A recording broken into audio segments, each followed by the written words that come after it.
Hi,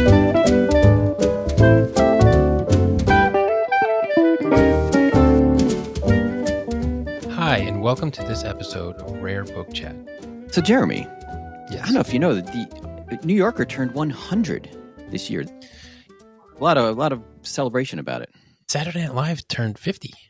So, Yeah, I'm not sure that's related. younger sibling. Okay, but anyway, in the 100th anniversary issue, which is out on the stands now, there's an article. You know, they're celebrating like important events in the New Yorker history, and there's this really fascinating article about Ernest Hemingway and Lillian Ross. You see, Lillian Ross wrote an article in 1950 about Hemingway, and it's kind of seismic event in Ross's life, Hemingway's life, and clearly the New Yorker's life that they're revisiting it. Yeah. 100 years, not 100 years later, 75 years later. Who wrote this article? Adam Gopnik wrote the article.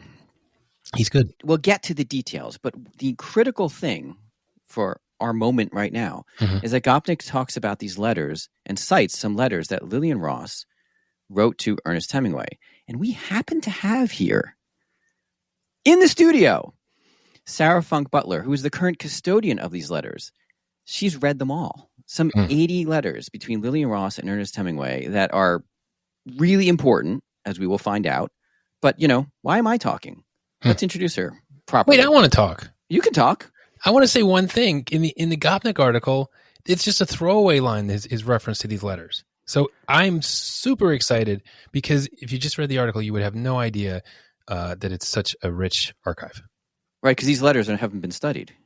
I mean, they've been studied by our current guest. So let me introduce you to Sarah Funke Butler of Funke Literary, who is the current custodian representing the sale of these letters. Hi, Sarah. Welcome. Hey, Michael. Hey, Jeremy. Hey, Sarah. Give us some background on Lillian Ross, first of all, because she's pretty amazing. Okay, so this is maybe the most remarkable collections of letters I've seen in 30 years. Let's just say that you specialize in archives. Yeah, so I've been working in literary archives for 25, 30 years, and I've seen a lot of manuscripts, letters, inscribed books. It's very hard to find continuity in collections of letters because by the time you have reached a book dealer, letters have been separated and sold and collected. And is that a knock on book dealers? No, it's actually a way, I think, for letters to live their best life and make the most people happy most of the time. However, live their best life. I like that. I like that too. The letters have to live their best life. It's clearly a rationalization for what we do, though, right? Because when you see them all together like this, you don't want to break them up. It's really looking at these has made me look at one-off letters that are for sale in a different way.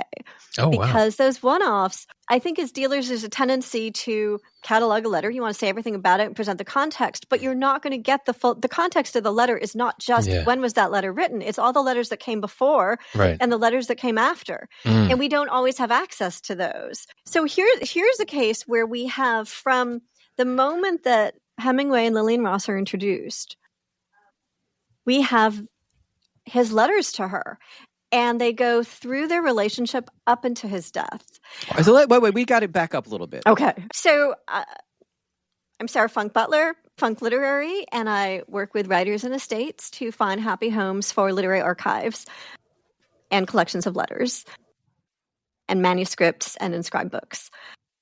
Several years ago, I worked with Lillian Ross's executor and her son to place her archive at the Houghton Library at Harvard University. As part of the process, we went through all of her correspondence, and she had these amazing letters from Ernest Hemingway. There are almost 80 of them. They span the length of their relationship. Wow. And Lillian had prized these. She had made her own inventory of them, listing them. She kept them in a bank safe. Oh, this is interesting. With the letters is her little typescript list year by year what the dates of the letters are. Goodness. She really valued these, and we decided to keep them separate from her archive for a bunch of reasons. But the time has come now to really find a safe home for them. And so that's what we're working on. Wow. What's the time frame for these letters? The letters start in 1948. And they go up until 1961, the year of his death. And let's give a little background on Lillian Ross. She's a huge figure, not only in the New Yorker, but in journalism in general. She worked for like 7 decades for the New Yorker. I mean, she's synonymous with the New Yorker, but she's also synonymous with new journalism, which we'll get to, because that is a critical part of her relationship with Hemingway. So she's a major, major figure in literary circles, journalistic circles, and of course, the New Yorker. And that's something you really get in the Gopnik piece. Yeah, I love the Gopnik piece because it really put Lillian Ross front and center for what she did. And it publicly said, categorically, she did this before Tom Wolfe, she did this before Joan Didion, she did this before, he doesn't say, but she did this before Truman Capote. Yeah, it's huge. It's huge. It's huge. And she did it. She started at PM, which of course no longer exists. She started these little voicey pieces which really lent themselves to the talk of the town section of the New Yorker.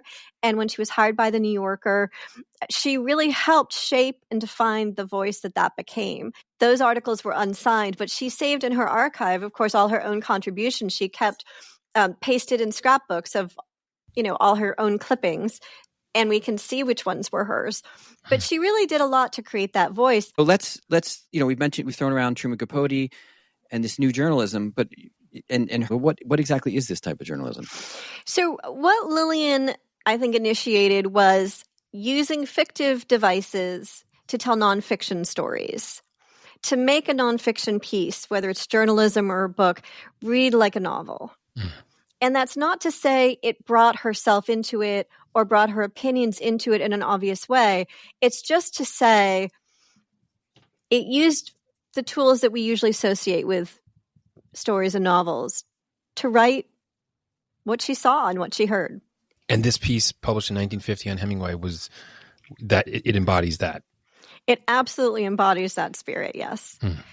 I've combed through it, multiple times looking for her slant or her voice, and it's a fun exercise to do.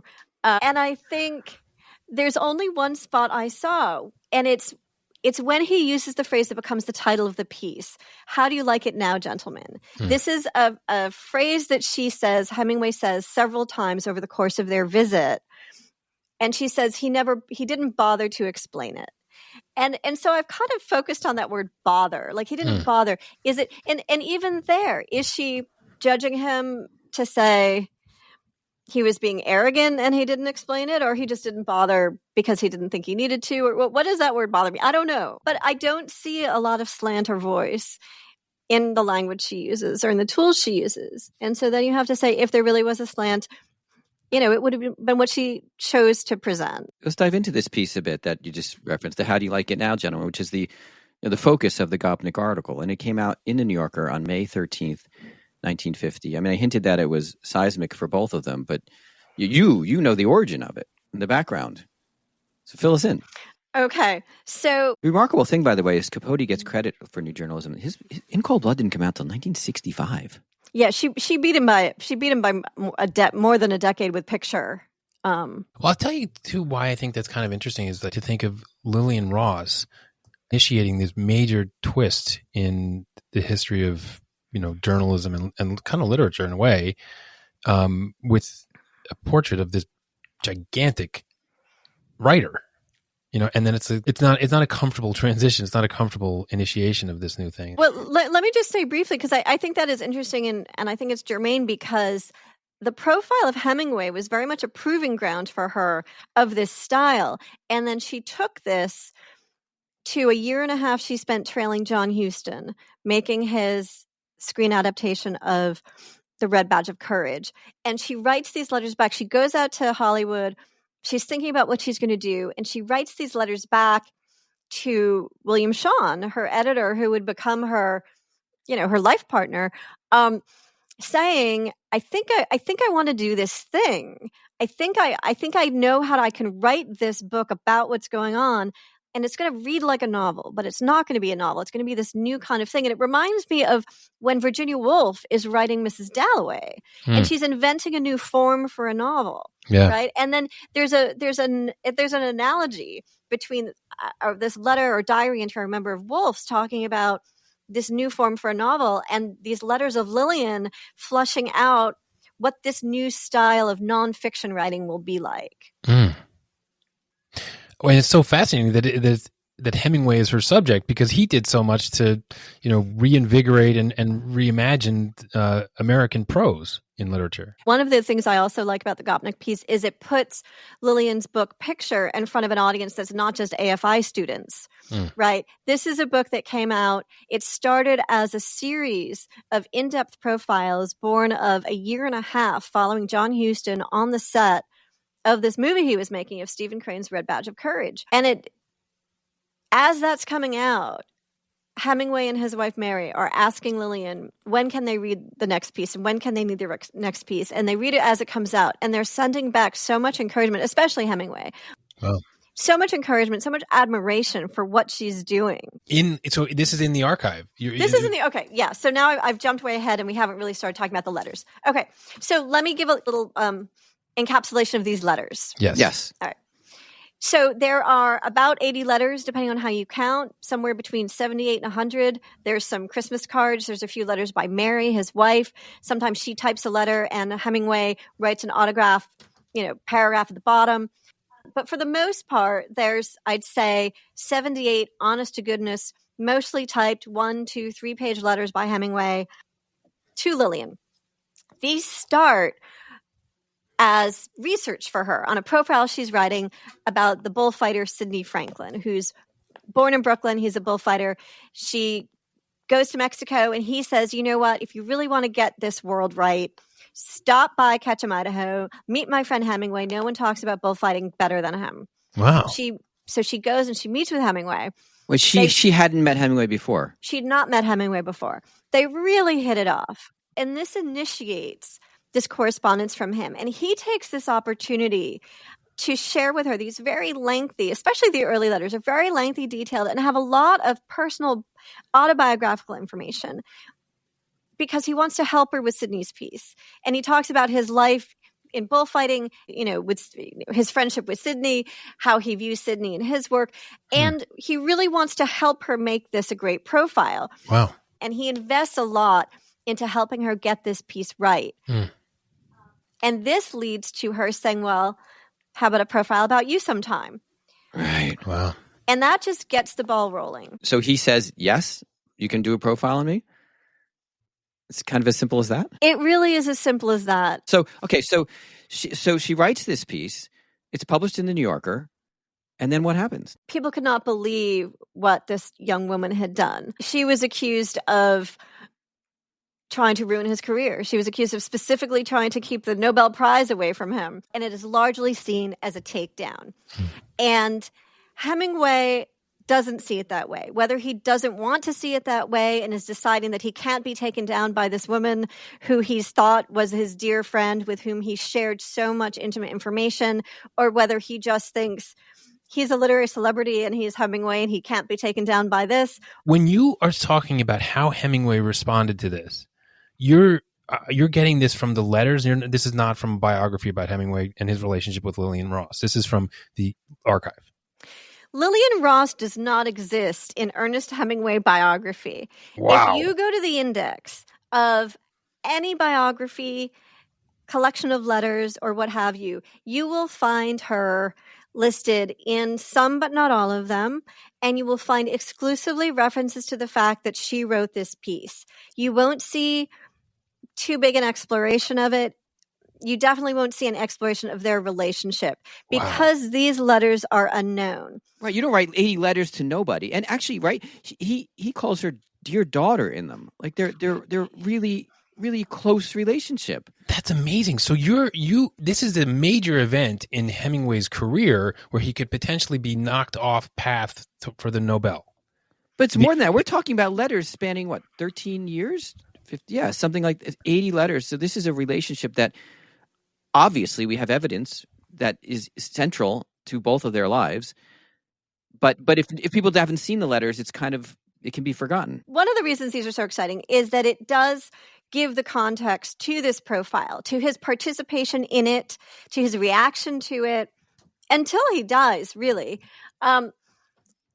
It also explores this relationship where you take someone like Hemingway, who has been the poster child for toxic masculinity for so long, seeing him have this intimate platonic relationship with a significantly younger woman whom he treats as a daughter, as a friend, and as a peer.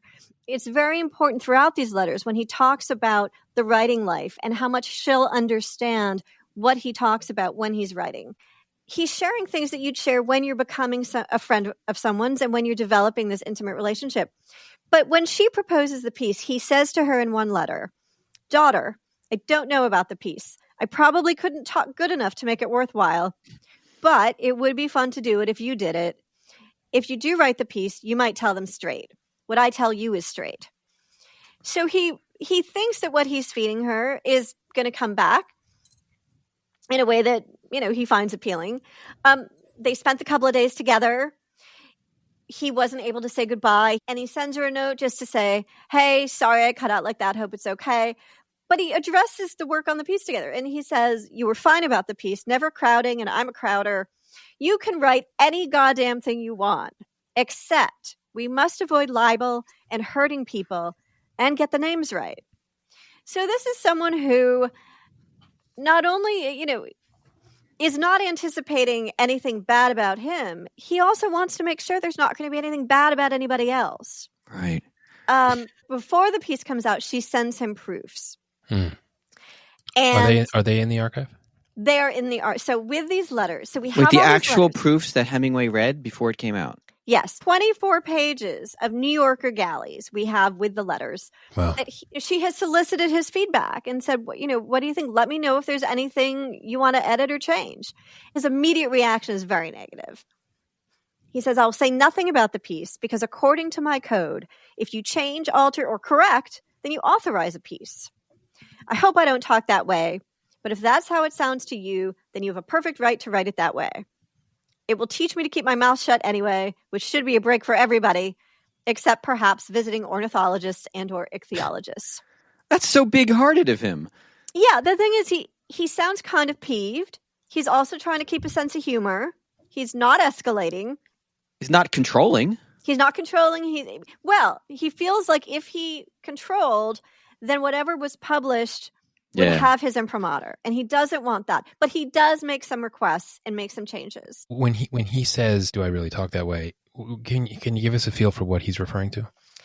Sure. One of the things there are two reasons that he's concerned that the piece is going to make him some enemies, which he anticipates before the backlash. He knows it's going to come. One is he talks about other writers. He talks about dead writers and he talks about contemporary writers, his immediate competition. The other thing is he has evolved this kind of pidgin English dialect in Cuba where he's living that he talks with his friends and family. I'll just read a little sample. So she picks them up at the airport and they've just landed in New York, and he gets off the plane and he's got his copy of his manuscript of Across the River and Into the Trees. He has imposed on a fellow traveler on the plane to read it. Get out of here. Right. Which is kind of like a funny... It's either wonderful or annoying, depending on who the fellow traveler is. It's a very uncomfortable scene in the profile, I can't lie. But anyway, so this is Hemingway talking about it. He says, "He read book all way up on plane," Hemingway said. "He spoke with a perceptible Midwestern accent despite the Indian talk. He liked book, I think," he added, giving Myers a little shake and beaming down at him. God. Yeah, that reads probably even worse than it sounds. I don't know. Sounds pretty bad. I'm trying to understand. I'm squirming. Yeah. I guess Well, book too much for him, Hemingway said. "Book start slow, then increase in pace till it becomes impossible to stand. I bring emotion up to where you can't stand it, then we level off so we won't have to provide oxygen tents for the readers." So he kind of then gets back into normal speak. And then she records that like that. "Book is like engine. We have to slack her off gradually."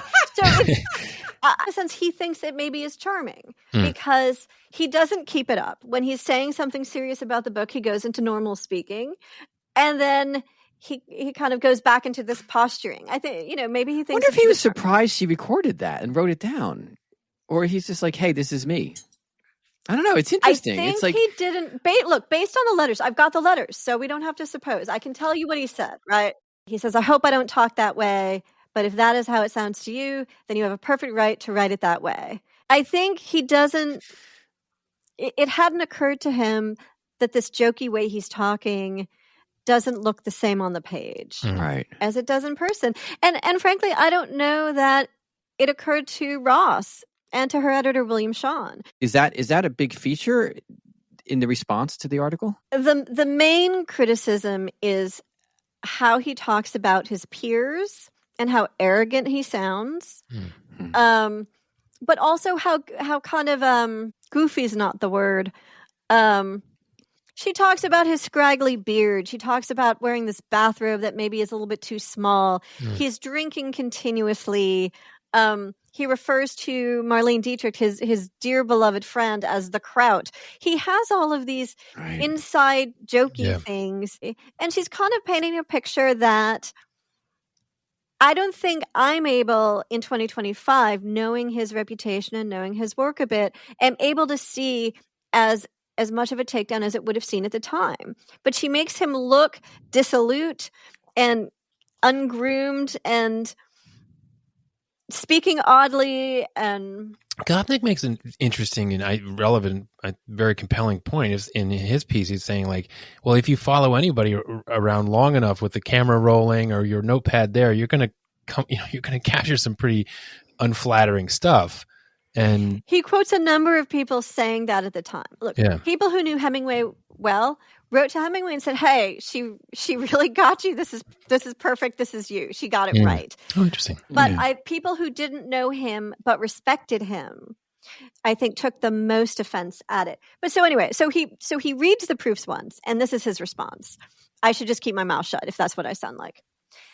He says, I'm not going to make changes because I don't want to be seen as authorizing your piece, but there are a couple of things I'd like. He says, delete any reference to my mother, just out of respect for her. He does make some notes on these actual galley proofs that we have with the letters. The 24 single column New Yorker vintage galley proofs. They're just magical. And the places where he's made some edits, very small edits, crossing out a couple lines about his mom, but leaving a little mention of her in, and changing a few words here and there. Lillian Ross took to heart the spirit of what he was changing, and she made additional edits. So she smoothed some things out more. Again, if we were looking for motive, she wasn't trying to bring him down, and she wanted him to be happy with the piece. So half hour later, having reread the piece, he writes to her again, same letter. He calls it a good, funny, well-intentioned, well-inventioned piece. Which I think is interesting because when Gopnik quotes that, he leaves off well-inventioned. And to me, this is a very important moment in the letters because he's indicating to her that he thinks she played a little fast and loose with nonfiction. So it's speaking to the style that she's evolved, right? It's well-intentioned, but also well-inventioned. That's so interesting from like the history of literature standpoint. That's a dig. It's a dig, but it's also one writer to another saying, or it could be mark of respect. You're right. Right. It's both ways. It's a really nuanced word. And so that's not in the Gopnik piece. That word. That word is not in the Gopnik piece, and it's funny. So he uses the quote without that word. Correct. He said, to Gopnik, he says Hemingway called it good, funny, and well-intentioned, but he leaves off well-inventioned. And so look, I was talking to Michael Schulman about the Lillian Ross piece and the Gopnik piece, and Michael Schulman is known for his profiles in the New Yorker.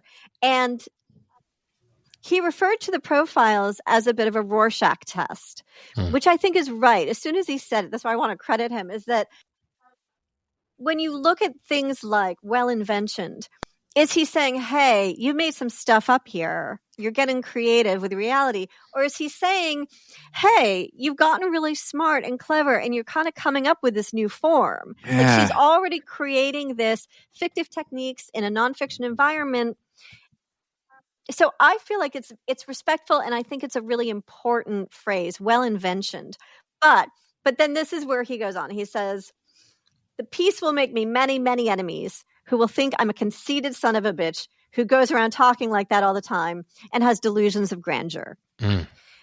Then, and this part also may be where the real dig is. But I guess an enemy is not nearly as dangerous, basically, as a friend. So he, it sounds like, he's anticipating blowback about this. And now if you're him, I know I'd be tempted to cut her off. Right. So that's what's interesting, is that rather than cut her off, it seems like this piece has just whetted his appetite for this relationship. And Wow. he writes to her even more, and really more intimately, more intensely. He writes about writing, he writes about death and life and his specific books and his family and his hunting and his fishing and his boxing and everything. Wow. He just writes to her so everything. Unexpected. These letters they're very diary-like. They're not frequent enough to really constitute a diary, but they're definitely, 150-page Hemingway running manuscript of the writing of his last two books, which are, in addition to Across the River and Into the Trees, which didn't do very well critically. He writes from the moment he gets the idea for Old Man and the Sea.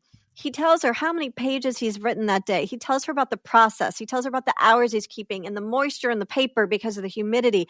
He sends so much information to her about his work and about his life. So the letters don't stop. This profile he sees her as a peer then. This is her as a peer. Yeah. And he says, you will understand this. You'll understand the writing life, the loneliness of the writing life. You'll understand what it's like. When Old Man and the Sea comes out is when her book Picture comes out, the compilation of the pieces about John Huston. And he thinks they're the two best books of the year. He offers to blurb her book. He offers to write an introduction. He suggests that she publish a collection of her work and that he write an introduction. Wow. But over and over and over again, he doesn't let go of this piece. So let me just give you a few samples of many, many times he brings it up. He says, when I read it last night, I was disappointed because I only look for what's wrong. We talk a sort of joke language at the Finca, which was his home in Cuba, which originally started as a Bahamian Negro dialect. And I suppose I must still have been talking that way. At the airport, I was pretty groggy and I was trying to do everything very slow and kid my way out of it. But then he also thanks her for what she leaves out of the profile, which again, I think speaks to the fact that she wasn't looking to harm him, because there were things that clearly he knows he shared with her and he was grateful that they're not in there. He thanks her for, quote, laying off the war and all the things you could have written that people don't know. Then he adds, so this is a typed letter. Then he adds in a postscript by hand, thanks for being nice to Wolfie. Wolfie was turns into a character in the profile. It's a friend of his that they run into at Abercrombie & Fitch when he's shopping for his coat and his belt. And he was just expressing appreciation for how Wolfie came across in the piece. Well, it just seems like a very nuanced response. It seems like he was processing. Is that accurate? He was processing this profile till the day he died, Jeremy. That's amazing. Earlier you said that Hemingway was the poster child for toxic masculinity, or has been perceived as such. So you've read these letters. I mean, what do they make you feel about Hemingway? Do you have a different read on Hemingway after going through this archive? I absolutely do. I think the beauty of these letters for me is that I'm seeing late Hemingway. I'm seeing Hemingway in the last dozen years of his life. So he's had a lot of relationships. He's had a lot of failures, and he's had a big success, right? Yeah. And you see this in the letters, and you see the sincerity of his kindness towards his friends.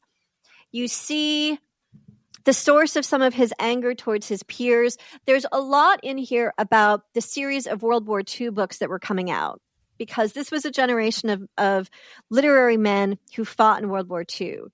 And he addresses Mailer, he addresses Jones, he addresses Heller, and he talks about who was fighting when, what did they really see, how legitimate was it for them to write these books, how authentic were these books. So I feel like I got a lot more nuance and complexity. I also got a sense of the reality. He says in 1948, 49, he says, look, he sent her a list of books to read, like she asked for a list of books he thinks he should read. He sends it, but he said it's a concussion list. He refers to the fact that he's had 8 concussions in his life. Oh, geez. And he has talked to her kind of off the record about the horrific injuries he's sustained in battle. This guy's been through a lot. He's not just, a guy who's drunk a lot and slept around a lot and treated a lot of women poorly and written a lot of short sentences full of short words. I mean, this is a guy who's seen a lot of the world, seen a lot of life, and reflected. He seems kind. He has a terrific relationship with lots of people who are not writers. He's not educated, right? His son goes to Harvard. He's super, super proud, which this comes out in the piece. But again, maybe in the piece it sounds obnoxious that he's bringing up, this is my son. By the way, did I say he came down from Harvard? He came down from Harvard. Well, it's because he didn't go to college, Hemingway. And so he's very proud of this. And so I think reading these letters helps contextualize the profile for me. Yeah. To see that he was a kind, thoughtful person. And, he also in the letters talks, when he's talking about writing The Old Man and the Sea, and then it comes out, he talks about how it's perceived locally with all the guys he fishes with. They're not book people. They don't care about symbolism. That's cool. They think it's a book about a guy who fishes. And he's fine with that. Let's look at the big picture here. I'm actually astounded because it's not often, in fact, it's vanishingly rare that you find a literary archive that makes you reinterpret such a major figure. And it doesn't get bigger than Ernest Hemingway. This is like I'm hearing this, and you're saying the letters are kind of like a manuscript diary in addition to revealing his relationships. And this is adding a lot of new context, new information, even a new evaluation of Hemingway. And I'm thinking about other writers when that happens. Like, so many biographies have been written of Hemingway. Is there something new to add? You're saying there's a lot new to add. This is amazing. Like, I'm having trouble processing this. I was astonished too. So scholarly value of this is off the charts. Off the charts. Wow. I mean, to your point, Michael. I mean, when do you see that? When do you see that in the book trade? No, it's a major event when something like that happens. But we're talking about something that's available in the rare book market to acquire. And so that itself raises a whole host of questions. The first of which is, how can you acquire it? 80 letters. 80 letters, multiple pages. And not, hey, I'm going to meet you for dinner tomorrow. Revealing. Right. How much money are we talking about here? This archive is 78 letters from 1948 to 1961, 136 pages, plus Christmas cards, plus 24 pages of the 1950 galleys of the profile that was groundbreaking for Ross. And that was a pivot point for Hemingway with his annotations on it showing that I love. That he read them, that he touched them, that he noted what really mattered to him about it, but with the letters that explain why he wasn't doing more, right? They are funny letters. They are sad letters. He addresses her as daughter many times, which he also addressed, he addressed Marlene Dietrich as daughter. It was a term of endearment for him, I think, as much as an invitation to be inner circle, right? Right. He signs them Ernest in the beginning, Ernest Hemingway, E.H. He signs them Ernie, Honest Ernie, Huck von Hemmingstein, Hugo von Huck, Hugo von Hucksmanship, and Mr. Papa. They're wonderful, wonderful letters. There's 11 letters from Mary, and especially towards the end, the Hemingway letters, the 78 Hemingway letters, bulk to 1948 to 1952. With the plane crashes in January 54, with the health issues, the mental health issues, with the traumatic brain injury, he's not writing letters like he used to. Mary sends 11 letters. They're also long and dense. Their voice is not dissimilar in their honesty and their affection. She writes about being married, being single, being married to Hemingway. Wow. And in one letter, Hemingway even adds on to Mary's type letter, I know Mary's giving you advice about marriage. Don't take any of her advice. Then there's also 20 pages of Lillian's own letters, the carbons, which she kept. Oh, I know what else is here we haven't even talked about. So Ross is known for keeping these teeny tiny, like 2-by-3-inch notebooks that she carried around to take notes in. And there's one of those that she's written in 5 pages, notes about Hemingway. Wait, would she have carried that around while she was following him? It's not clear to me whether it's from Idaho or from New York. Okay. From which visit. It's a fantastic little side bit of her working on this relationship. Anyway, $1.5 million. Okay. A bargain at any price, really. But we've had to pick a price. That sounds cheap. Michael? Well, it's certainly worth it. I mean, that's what we're talking about. This is a major, major find.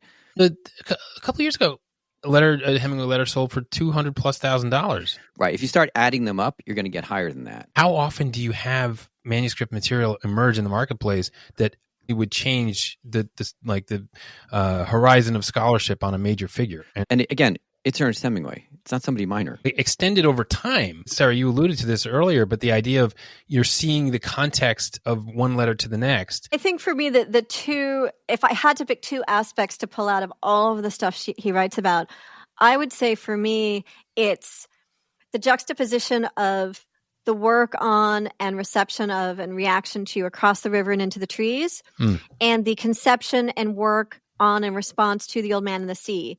That's one component. Wow. Right.